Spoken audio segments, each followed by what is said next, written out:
Raya dekat Malaysia ni best sebab apa? Raya dekat Malaysia ni best sebab ada family kita. Sebab kalau balik kampung, boleh rasa macam vibe kampung lah. Duduk dekat rumah kayu. Lepas tu vibe dia pun macam tenang. Yeah, baby. I rasa because of dekat Malaysia, kita senang nak solat Hari Raya Aidilfitri lah.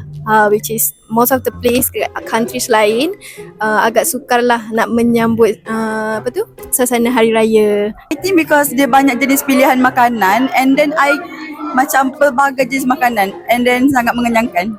You're goddamn right. Raya dekat sini best sebab banyak sangat makanan kita boleh makan. Suasana dia best sebab boleh jumpa family. Bagi saya raya kat mana-mana tak apa, asalkan keluarga tu bersama. Best of course sebab makanan and then semua relative semua dekat sini.